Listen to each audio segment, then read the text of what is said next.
My name is Chris Pereira, President and CEO of Canadian Ecosystem Institute. It's an honor for me to open this session on inclusive growth, sustainability, and accessibility. We're gathered here virtually today here in Montreal, Quebec, a place that is famed for its cultural inclusion, openness, care for the environment, and of course, poutine.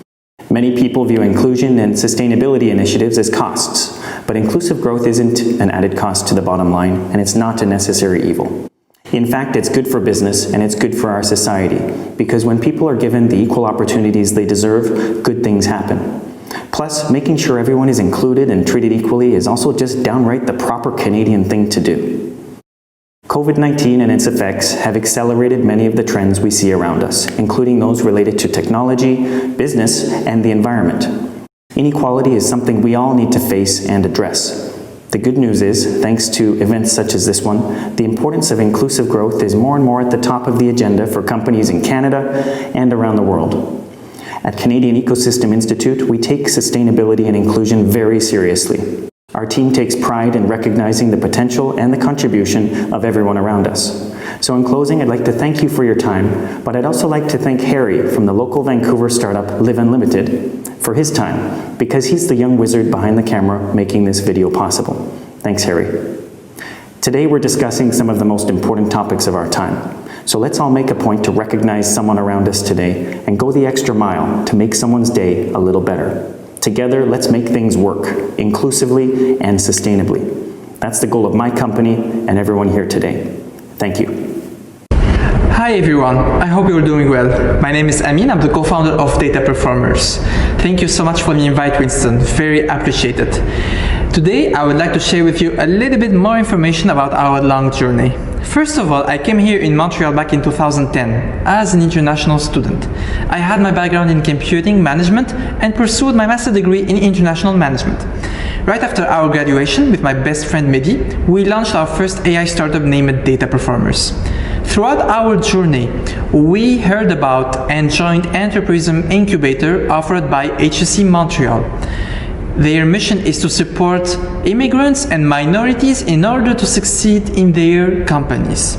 We've been assigned to mentors, participated in international commercial missions, but most importantly, we grew our team and revenues. They've been also recognized by the OECD as an example of inclusive entrepreneurship. I definitely think that governments should support such initiatives. Now, as of Dataperformers, we are specialized in applied artificial intelligence.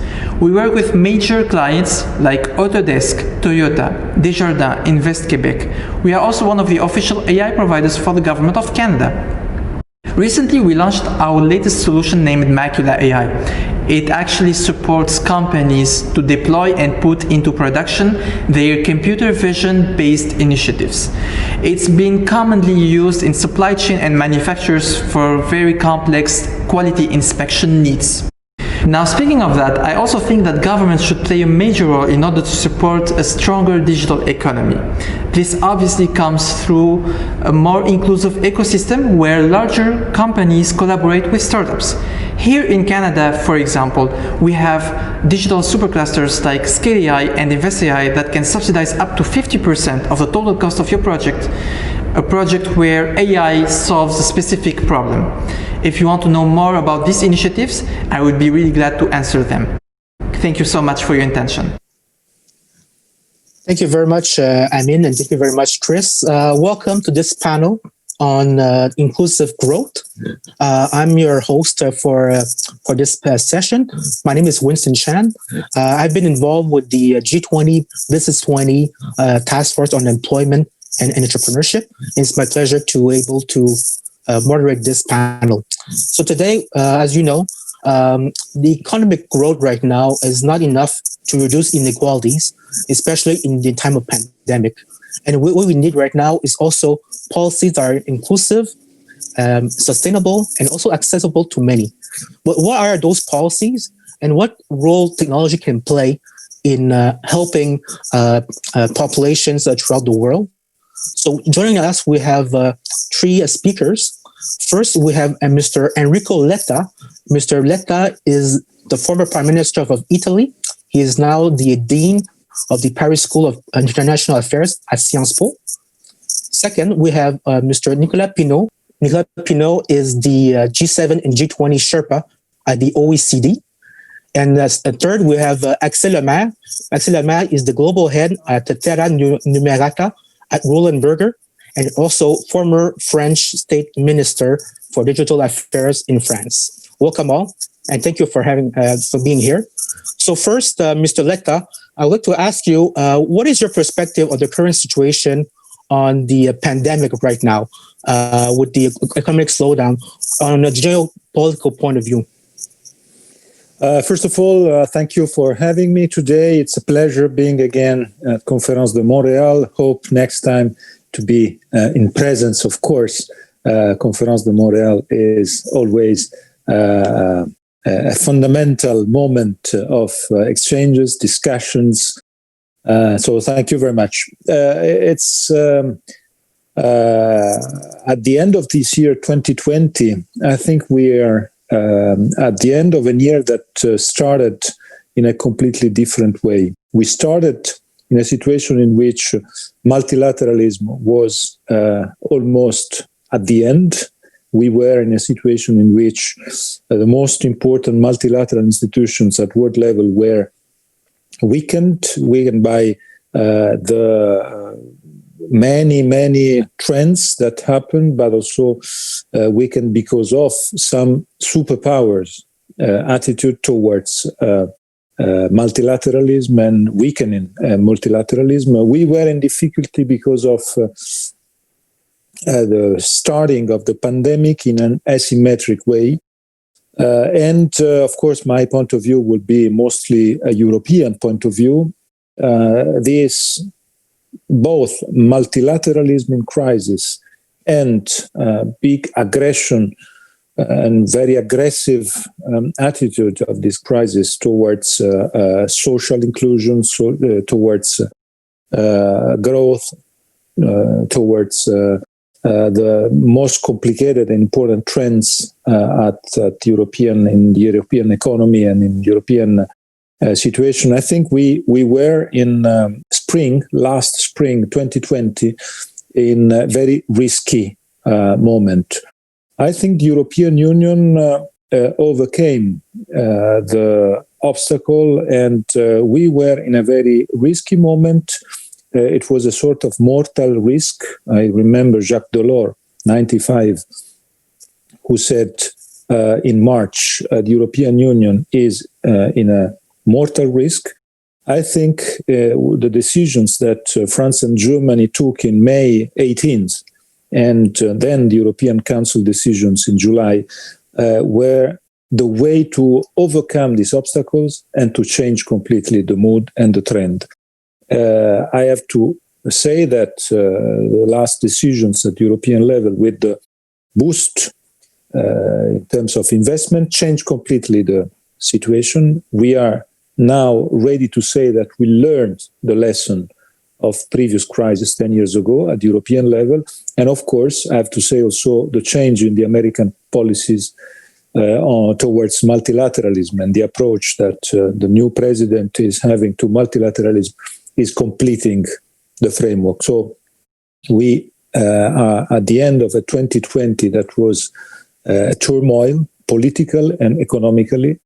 I'm very optimistic for 21st. I think it can be a year in which multilateralism can raise again. Italy will lead the G20, that is one of the multilateral institutions, and I hope my country can run a successful year there. And I'm sure that also recovery will be there. So I end up with optimism this year, even if we are fighting against pandemia, but there are many interesting conditions and perspective for next year. That's very interesting. Mr. Pinaud, so you were at the G20 virtual summit in Saudi Arabia. I'd like to know what's your outlook in terms on the current situation right now with the pandemic and the economic slowdown. Thank you, Chair, and thanks also for the invitation to this meeting. Well, the OECD has just released its economic outlook, earlier in December. And we estimate that global growth will fall by 4.2% this year. It's a bit better than the forecast that we had in September, but it's a huge fall indeed. And all G20 countries, developed and developing alike, will be suffering from this extremely deep recession in 2020. But there are also very marked differences in the outcomes this year. For instance, China will grow by 1.2% this year. The US will see a decline of around 3.7%. The euro area of 7.5%, and India in a range of 10%. We've looked at what the drivers are of those differences in our latest economic outlook. And what we have shown is that, in fact, mobility and the stringency of containment measures explain around 60% of those cross-country differences in GDP performance. So that was expected, of course, but it's interesting to put some numbers on it. What is common to all countries is really the strong impact on labor markets.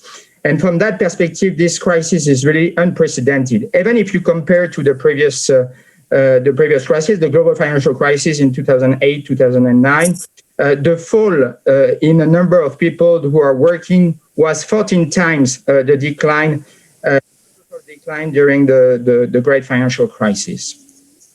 There are also some other worrying trends.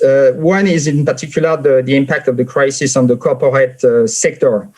And more generally on uncertainty. We've seen a very strong rebound in the third quarter of this year, but then we had this second wave of the pandemic, and therefore it has put our economies in a sort of stop and go mode. And this stop and go is really damaging for the economy over the medium to long term. This is damaging because this is creating a lot of uncertainty. Uncertainty has become pervasive, first of all, for households that are starting to factor in the unemployment risk in their own consumption behavior. But this is also damaging for corporations. And in fact, what we are seeing is that corporations have virtually stopped investing since the first wave. And obviously, the second wave will not make the situation any easier. If you look at the rebound in the third quarter of the year, in fact, this rebound was mostly driven by consumption, not by investment. How can we explain that? As I said, uncertainty is playing a key role.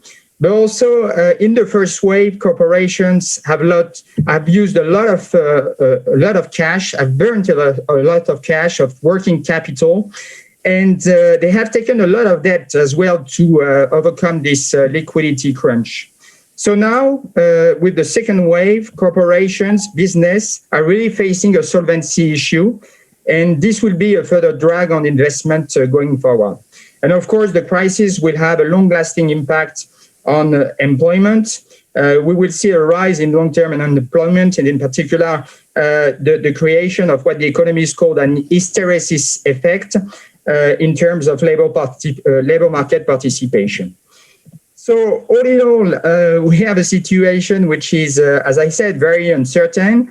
This is worrying over the medium to long term in terms of capital accumulation, innovation, productivity growth, and this will reduce potential growth over the medium to long term.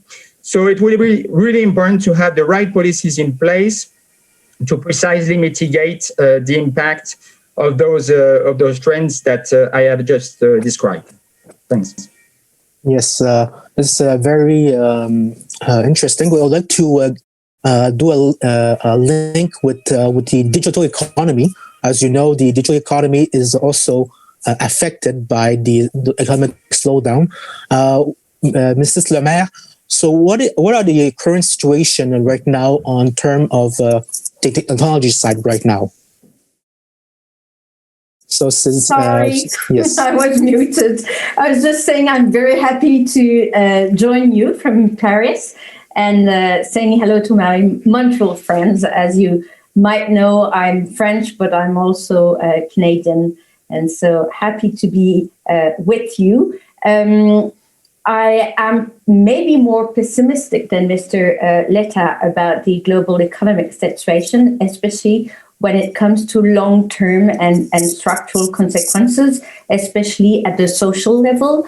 When you look back at the financial crisis of 2008, it took over 10 years to recover from that crisis, and this time it seems to be even deeper and more concerning. So I think the question of these social consequences will have to be addressed very, very strongly, especially targeting special populations such as the young people and women in particular, because they're the most affected by the crisis. But if you put that aside and try to look at the positive aspect of the crisis, it's probably the speeding up of the digital economy, the process of digitization, especially of the private sector, because you've probably heard the joke, the COVID crisis is the best chief digital officer ever. And it's true that the timeline of implementing new tech solutions within companies has been dramatically reduced. And on average, the private sector has gained between 3 and 4 years in its capacity to adopt technologies for all kinds of roles, from remote working, of course, and remote collaboration to online shopping. So e-commerce is following a very, very powerful growth at the moment. And also from a more IT side, the transfer of assets online into the cloud. And what is interesting is to notice that now digitization is not seen as a cost reduction factor only. It's really becoming a strategic asset. So it's being dealt with at the management level, and executive people were very active in pushing for the fastening of the adoption of technologies within their companies, which also means that probably the main obstacle for that acceleration was the capacity to transform organizations internally. So those will be long-lasting changes. And why is it positive? In some aspects, not all of them. And the human and psychological aspect of adopting technologies should not be underestimated. But in the positive aspect, well, it's a gain of productivity. So it's for company a way to create value and therefore probably to be more resilient in the crisis and at least safeguard jobs. So we've also seen an acceleration for SMEs, for small businesses, and many of them have decided they had no other choice to go online. And I must say, as a former minister in the French government, that was almost frustrating. I've done everything I could to try to convince them to go online by launching all kinds of programs, tax incentives, etc. It didn't work that well, and now, yes, there's this big boom. What is interesting is when you look at the role of AI, artificial intelligence technologies, there's also been an acceleration in its adoption by the sector. But, and there's a but, when you look at the big picture, do you have the impression that the COVID crisis was well dealt with thanks to artificial intelligence, and we're in a situation where we can now prevent a third phase? Probably not. And that also means that AI was not used at its highest potential, probably because the databases and the platforms used for algorithmic developments were not open enough and were not shared enough. Of course, this is particularly true when it comes to scientific research. So the results were not always shared and made open. And we know how AI is used and is so useful in trying to accelerate the discovery of a vaccine. But it really raises the question of our society's capacities to make the most out of the sharing of data, and we're not there yet, I'm afraid. Yes. I really like the quote, the pandemic is the best chief technology officer. Mr. Letta, what are the governments right now, what kind of challenges they are facing right now with the economic slowdown presently? I think today in the second lockdown, the most complicated part is the relationship with public opinion, because it is clear that there's frustration, there's COVID fatigue that is there. All the engagement, the effort, and I would say positive reaction that we had during the first lockdown now is completely different. Of course, I am referring to the European situation mostly, but it is clear that today there's this COVID fatigue that is one key problem. So I think the acceleration in terms of distribution of vaccine is one of the decisive perspective, because it is the way also to create a sort of positive trend. An acceleration can help. The other key point is at European level, the way in which the coordination on health issues can work and can be done. Because as you know, the European Union was without any competence in health policies because of the vetoes of many countries. The European Union was without competences and on many social affairs, but mostly on health. And then the citizens started thinking, why so? How is it possible for all of us to stay together at the European level and not to have a European Union with a toolbox and with tools, effective tools, to react? So I think we are in a period in which European governments are starting to try to coordinate among themselves. But the key point is the launch of the idea of creating Health Europe, sort of a new mission for the European Union that is completely new. Ursula von der Leyen, the President of the European Commission, announced that she would like to give to the conference on the future of Europe that will take place next year, the main mission to establish this Health Europe. And I think this is the main and the most important point for states. And the second point, and I end up immediately, is the implementation. That is the key point. There's an enormous and very big, very wide, I think very ambitious recovery plan. The name is Next Generation EU in Europe. The key point is how to be sure that all this money will be well implemented with the right speed, but in the right places. And that is a great test for the effectiveness of public administration in our countries. And I think next year will be, and the next 2 years will be the most important test for the effectiveness of our public administration. We have to boost it. Well, Mr. Pinaud, so as you see, the economic slowdown have affected many consequences. It affects on women and also on youth and also in different marginalized populations. Can you tell us what's your perspective on the challenges that the governments have to face in the coming years? You're absolutely right. This dimension of rising inequalities was actually there before the crisis, obviously. In fact, this crisis is really acting as a sort of magnifying glass of structural challenges that pre-existed in our economies before the crisis. But this is also a big accelerator of pre-existing trends. And from that perspective, indeed, inequalities is one of those trends that will be exacerbated by the crisis. And I'd like to illustrate this with a few numbers.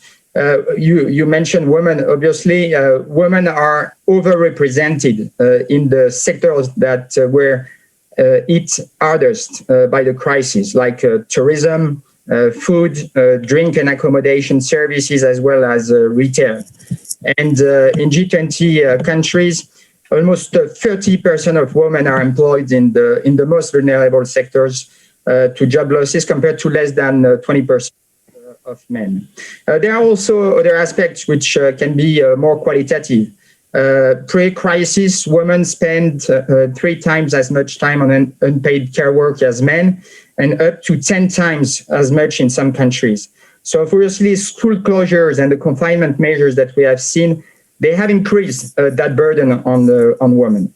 And you also mentioned youth. Youth people have been also disproportionately affected by the crisis. In some countries like Canada and the US, for instance, there was almost a 10 percentage point difference in the variation of employment between youth and older population at the peak of the crisis.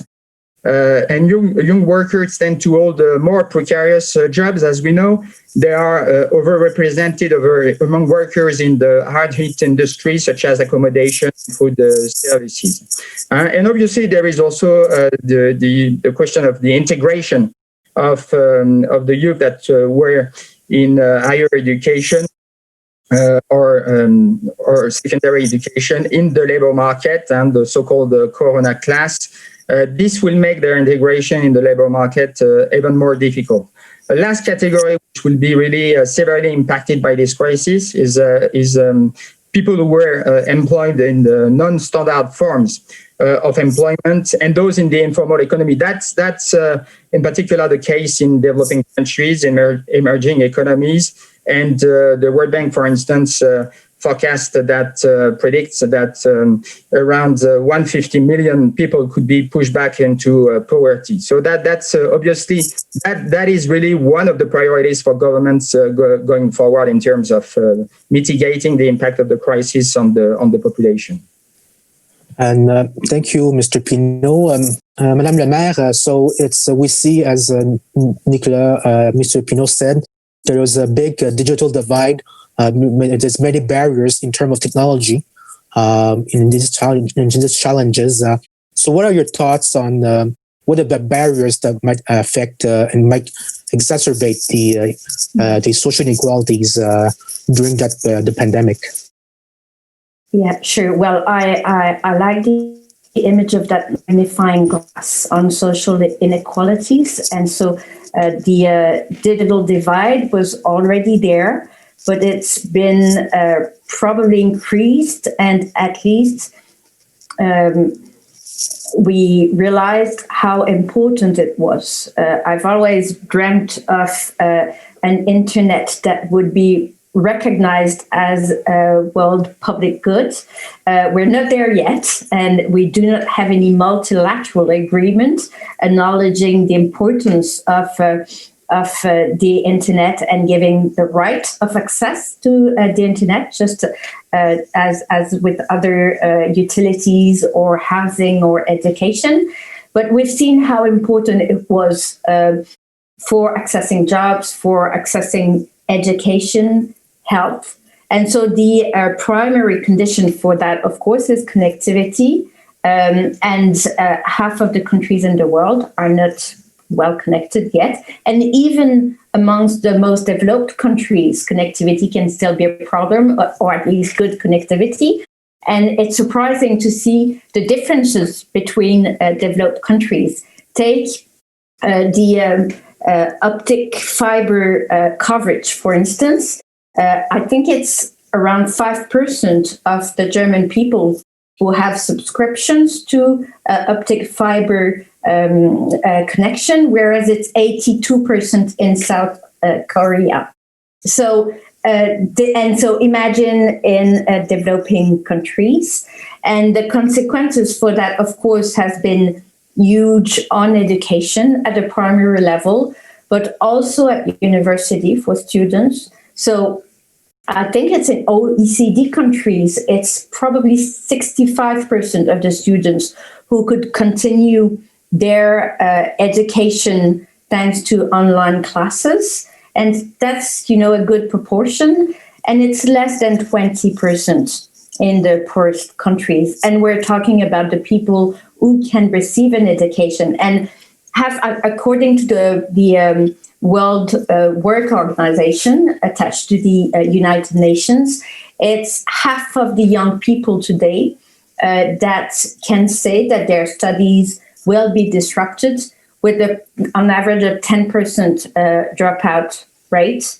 And we also know that the young people who will have to find a work will find it more difficult because they will find temporary jobs or be in more unstable situations or self-employed jobs even more than the past. So the digital divide is greater than before, and it's probably one of the major challenges for government. Mr. Pinaud has talked about the woman. I think it really illustrates the need to design specific public policies addressing these population and their needs. Thank you. Mr. Letta, so what are the policies that the governments can implement in 2021 to have a better inclusion and better accessibility to all people? Well, I think what Mr. Lemaire and Mr. Pinaud just said about inequalities has to be the mantra of next year policies and political agenda, because it is clear that the pandemic was not the way, it was not a sort of equalizer. It was a completely different approach. It was the explosion of inequalities and the situation that we are having. I take the topic that I know the most today, that is education. Education at primary level mostly is becoming a very divisive topic, and we are within the world of education living a very challenging period. How to relaunch, how to react. I think we need to take into account for next year policies that probably, and I make reference to the European situation, we need to multiply the opportunities to give to young people, first of all, to women. It was very correctly mentioned that youth and women are the two parts of the society that are the most affected by the crisis, the recession, because of the pandemic and the social consequences of the crisis. So I have to add that in all countries in the world and in European Union, first of all, we are trying to solve the crisis by a raise of the debt, of the public debts. And public debts will be repaid, of course, by those who are today the youth of our countries. So I think there's a duty and there's a mission. And the mission is how to avoid to follow the same policies that we followed during 10 years crisis, the crisis of 8-12, where at the end of the day, the reaction was a reaction, mostly financial reaction, and a reaction not boosting for future jobs and for youth, but it was for save and rescue the present situation. So I think the most important mission for governments is to focus on how to work and how to help youth and how to help women. If we are able to do so, I think the possibility to restore a balance and to have new opportunities can be there. Thank you, Mr. Letta. Mr. Pinaud, sort of as we're going to the Italian presidency of the G20, can you talk about will be the solutions proposed, recommended in the next summit, G20 summit, in terms of including more women participation in the labor workforce, and also helping the youth employment as well? Well, from that perspective, I would say, first of all, beyond focusing on women and youth, I would say the role of the G20 will be to ensure that there is a conducive macroeconomic environment, and that accommodative macroeconomic policies stay in place. And I'm emphasizing this point because that is the mistake that was done during the great financial crisis, that the macroeconomic stimulus was actually phased out too early and too quickly. It was in 2011 that fiscal policy was tightened. It was too early, the recovery was still incipient, and it was decided, in fact, it was at the Toronto summit the year before, that countries have decided to start consolidating public finance, and it was premature. We should not do the same mistake this time, and I think this is a lesson that was drawn during the current crisis, the ongoing crisis, that fiscal and monetary support should remain in place for quite a long time.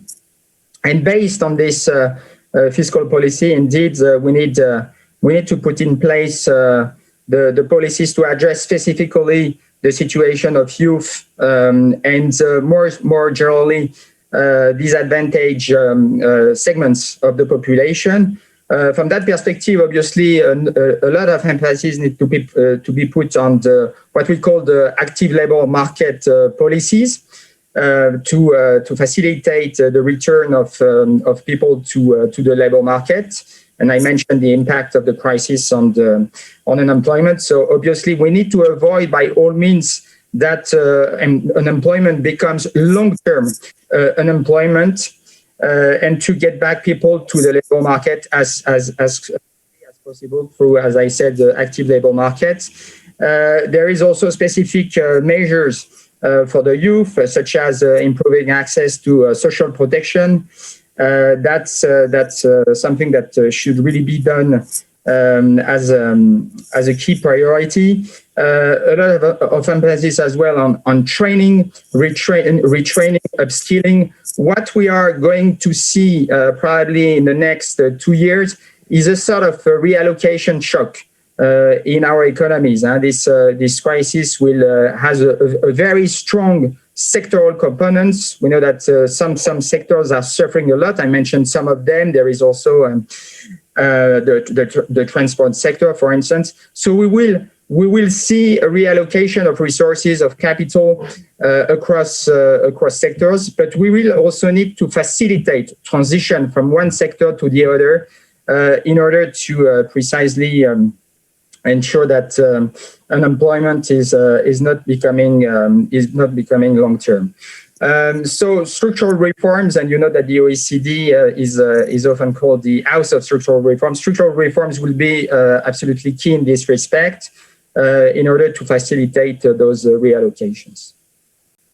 Thank you, Mrs. Lemaire. So in the accelerated digital economy world right now, what would be the inclusive policies that the governments can implement?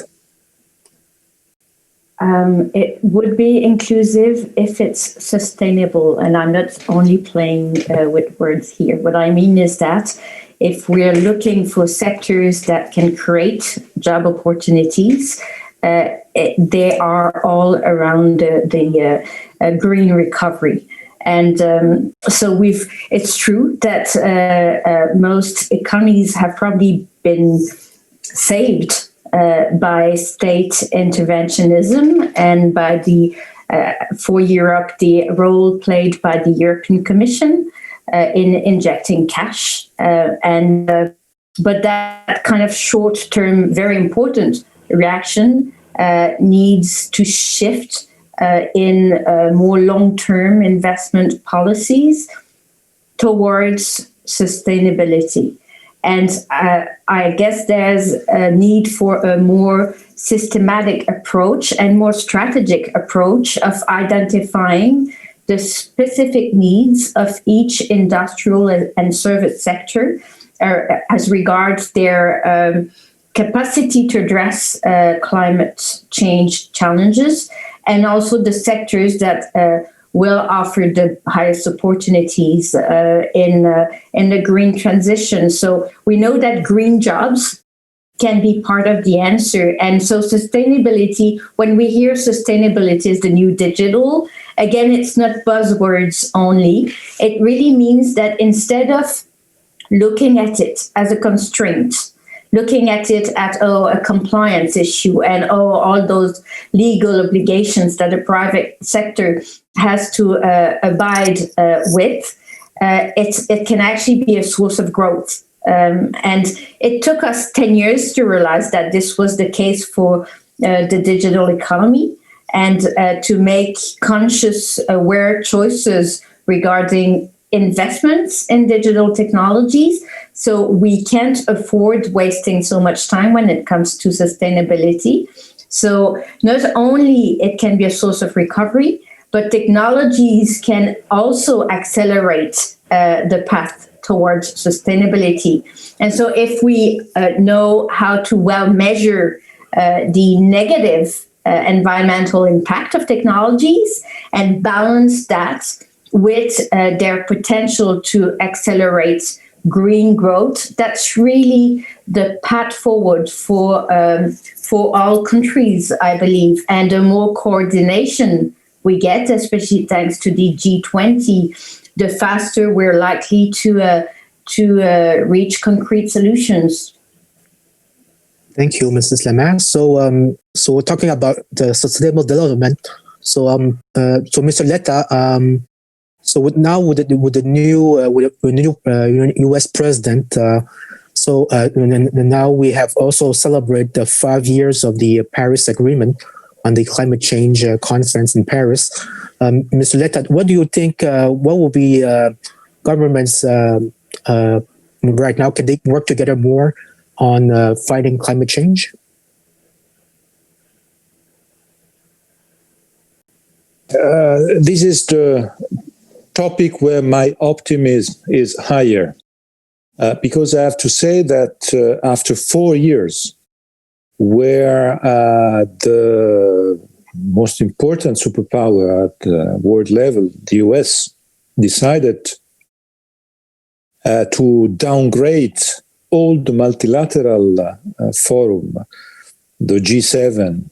The G7 this year was under American presidency, and it was almost missing in action in the year in which we needed to have a strong G7. The G20, we need the relaunch. We need to relaunch the G20 after years in which the difficulties were clearly there, but also the UN level and many other multilateral levels. So I think now we are in a moment in which the relaunch of multilateralism can take place. And I hope that Biden's administration will work in that direction, and I'm sure that they will do. And I think that also the appointment of Mr. Kerry as delegate for the Paris Agreement can be a guarantee. So I am really optimistic in that direction. I'm sure that Biden, as president of the US, will work in a positive mode. Mr. Pinaud, so what are your thoughts on the current situation on the climate change? What can government can do, and what are the and how the economies will be affected with that? Well, I would completely agree with Enrico, Letta, indeed, that the situation with respect to climate change looks a bit brighter. Already this year, actually, in the G20, we had a unified messaging from G20 members on climate change. You remember that in previous communique since 2017, we had this 19+1 formula, the US expressing one view and the 19 other members of the G20 expressing a different view. So obviously that was really reflecting quite badly on the G20 and really showing the lack of any consensus on the issue. So we can probably move forward. There are also individual G20 members that have made strong commitment recently. The EU a few days ago, China and Japan in the run-up to the G20 summit. So these are very good signals now with the US administration, the new US administration that would like to rejoin the Paris Agreement. We will have also the UK G7 and Italy G20 co-chairing the COP26. So that's also, I think, a sort of nice alignment of the stars in the sense of political leadership for climate change.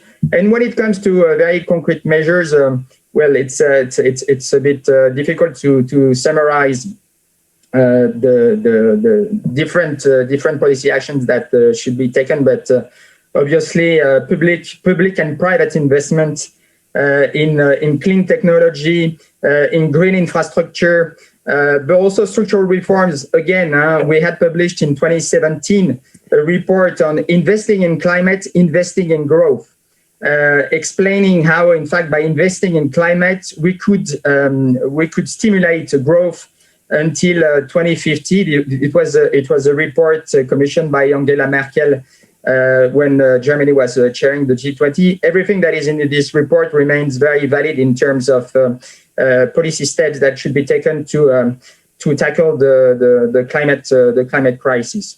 So yes, a silver lining, I think, for next year. But maybe one word on the multilateral system. I think things will remain quite difficult, in particular on the trade front. There are really big issues on the table: subsidies, level playing field, and trade distortions, forced technology transfer, IPR. We will have very difficult discussions on voluntary versus compulsory licensing of drugs in connection with the TRIPS agreement. All this will remain extremely complicated next year, irrespective of the fact that we have a new US administration. Thank you. Mrs. Lemaire, so what is the role of the technology in fighting climate change?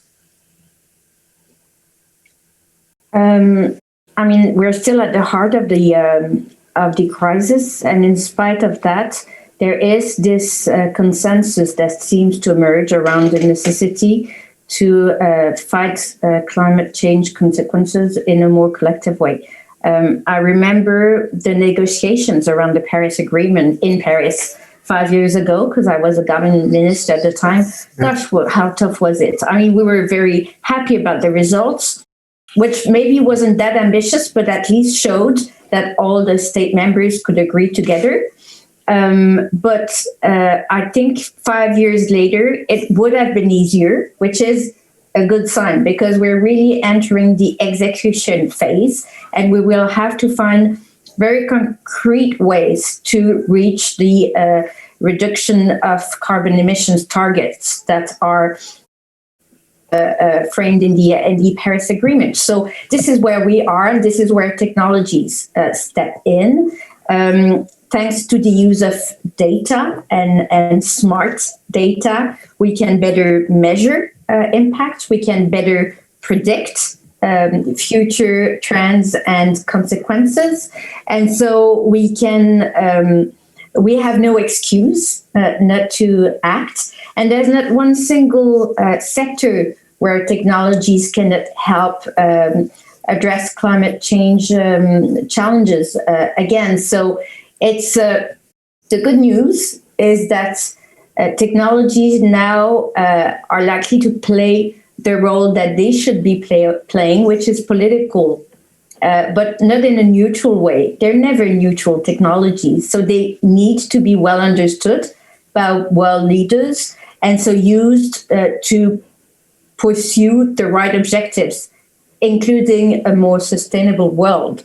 But once there's a kind of a common agreement between leaders of this world around the objectives and sufficient investments to choose the right technologies to pursue these common objectives, then one can be more optimistic about the future. So I'd like us to remember that technologies are a tool to an end and not an end in themselves, but there won't be any climate change transition without an intelligent use of technologies.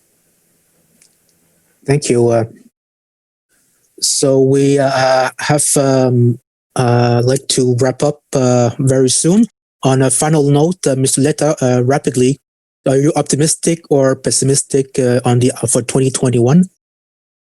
I'm very optimistic. I'm optimistic not because I don't see the difficulties. I'm optimistic because I see the big change in the creation of new tools to overcome these difficulties and the new awareness about the main obstacles we have. So now it's time to overcome them.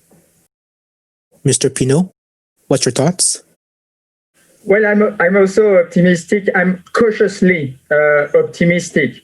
I think what we had seen over the last 3 to 4 years is that there was no will, so there was no way. Now, maybe again, there will be a will to move forward, including in the context of the multilateral framework. So if there is a will, there is perhaps a way, indeed.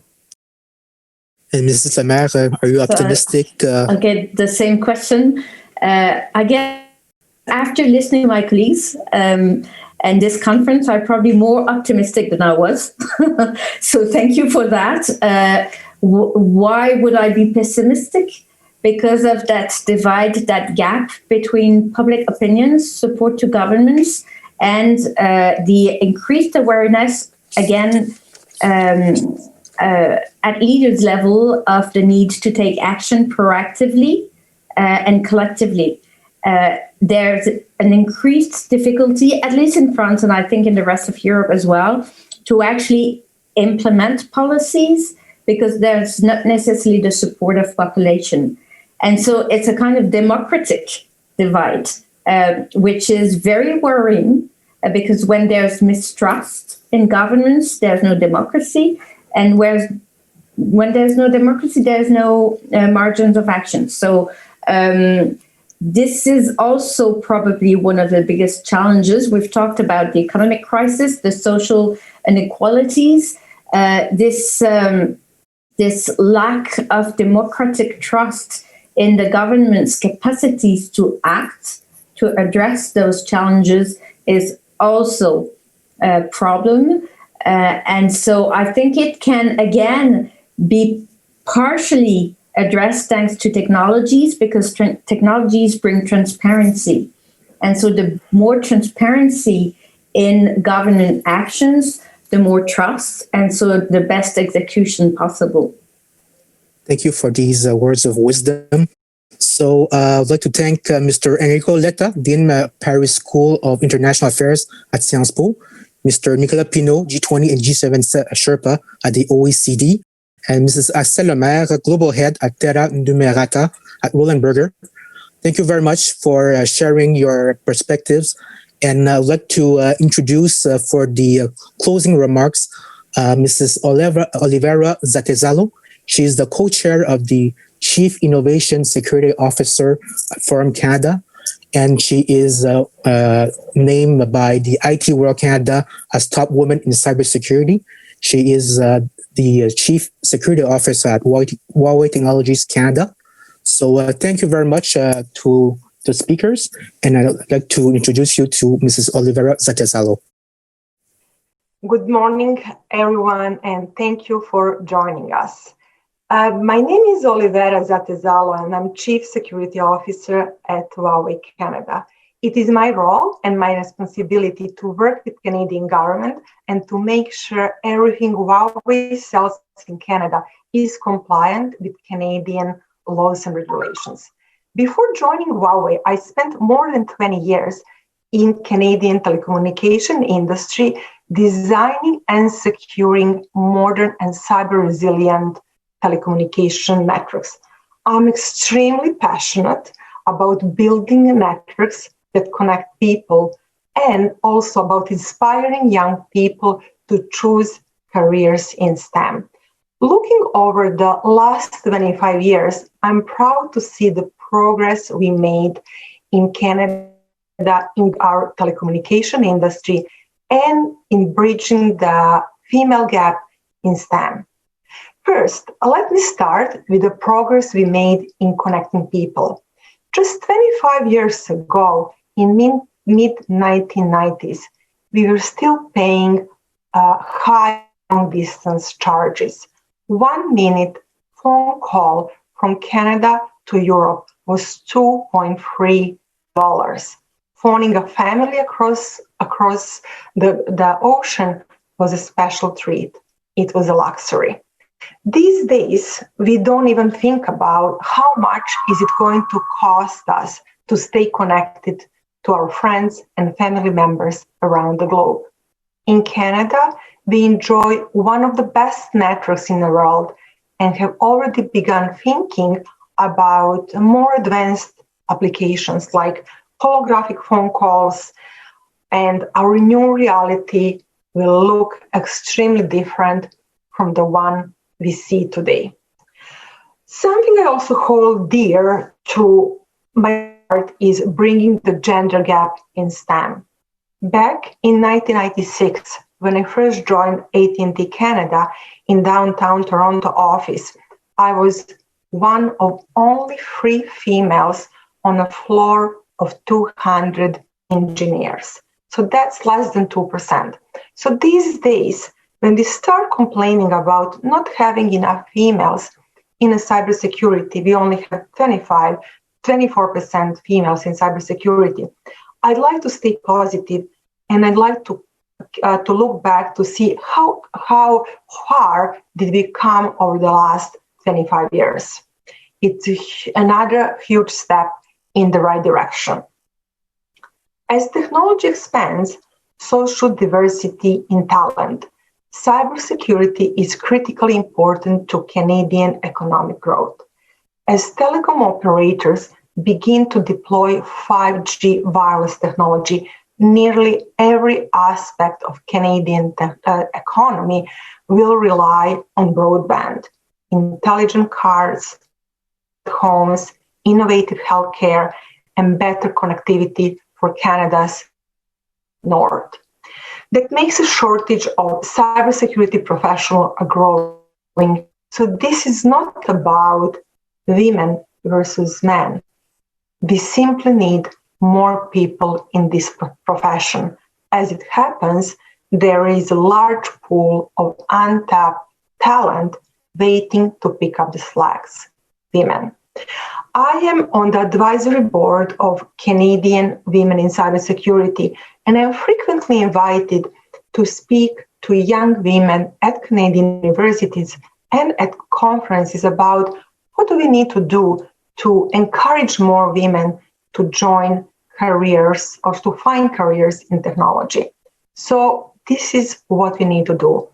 First, it is very important to understand that technology is going to be part of every single job, or almost every single job in the future. And that digital education will fundamentally empower women, give them more opportunities, and help them learn the basic skills to compete in digital economy.